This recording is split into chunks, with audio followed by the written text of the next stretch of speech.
Hey everyone, welcome back to another episode of Our Old Farmhouse.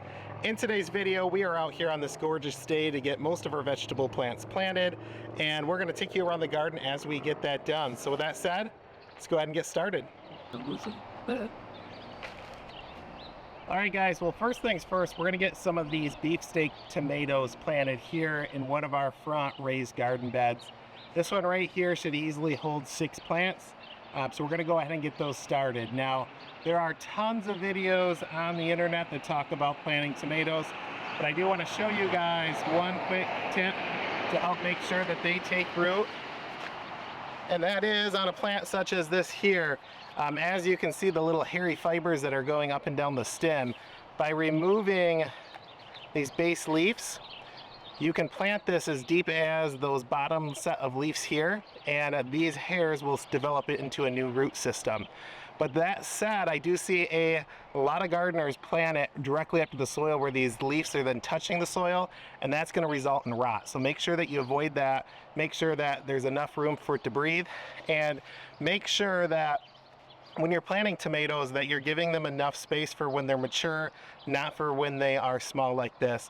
These plants are going to easily get 6 to 8 times this size here, and if that happens and we are crowding it up, well then your tomatoes are more likely to develop some kind of fruit rot. The same thing with your leaves here, because there's not enough air getting in between to keep it dry, especially if your summer is going to be very humid out, or if you're getting a lot of dew in the morning. So with that said, let's go ahead and get these guys planted.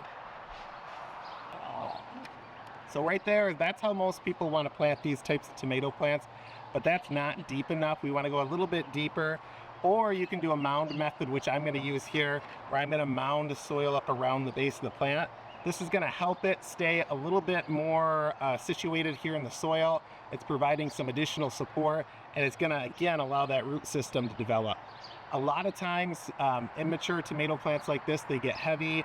You can see this one's kind of growing off to the side.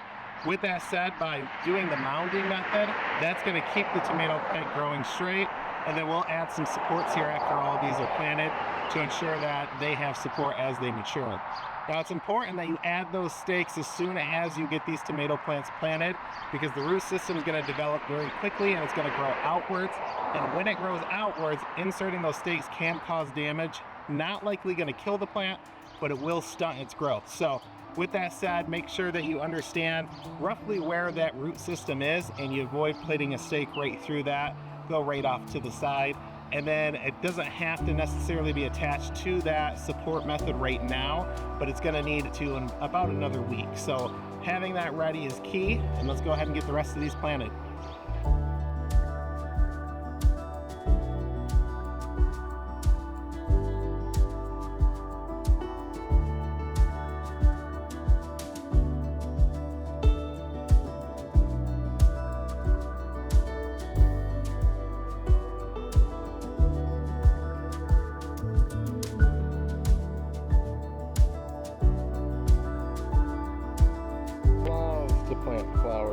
Vegetables and flowers.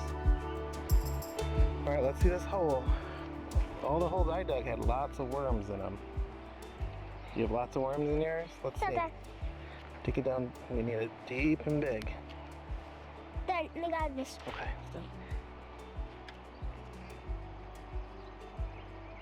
That's all right. But oh, don't fling the dirt. Let me see that done. Oh, we gotta go bigger. Let's see. Sometimes it's just easier to use your hand. Alright, stick it in there. This? No, leave that there so we know what kind it is. I need it. Oh, we gotta remove these leaves down here. Okay. Okay. Go ahead and put, oh, don't chop them up. I want to do this big piece. Alright, yeah, we gotta Cut that big piece. Push it down firm. Cut. And then cut that down. Mom said we need to cut all things. You should cut it. Look. How's it look? Okay, so for this bed we got 2, 4, 6, 7. 1, 2, 3, 4, 5, 6, 7. Okay, we got seven beefsteak tomatoes. So let's start down here on their end and give an update here. All right, guys, well, starting out here in that first raised bed, you can see down here the lines of basil that Winter and I planted. And these might look like weeds, but it's really just stuff that's blown in from our beautiful trees that surround us. So really not any weeds in here right yet. And then we have, well, shoot, I can't remember what we planted on this side. Wasn't peppermint, was it? I don't know, we'll have to look back at that video. Then we have here our garlic that is doing great. A lot of people commented about planting it before winter sets in. This one does have a little weed right there. But really, as long as you plant it before your last frost date, it's gonna do okay. But yes, planting it at the very, very end of fall is ideal. But as you can see here, it's growing great. Our onions, yes, you can plant these before your last frost date, but really you don't want to go too far ahead of your last frost date, maybe just a couple of weeks. And then here are those tomatoes that we planted. And like I said, there's 2, 4, 6, 7 beefsteak tomatoes here. Great thing about this is planting them up close to the house. You can grab them and head right inside of you're coming out here to grab something for dinner. And then normally we would also have bell peppers planted out here, but we do plant a lot of them out in our garden. And this year, I think we're gonna give these beds a break from it. We have our lettuce growing down here. This is with that lettuce tape. And I have to say, I am kind of weirded out by this because you can see the straight lines where the tape was, but then you can also see, I don't know if it was like rain runoff, but these the horizontal lines to us right now are diagonal to the beds.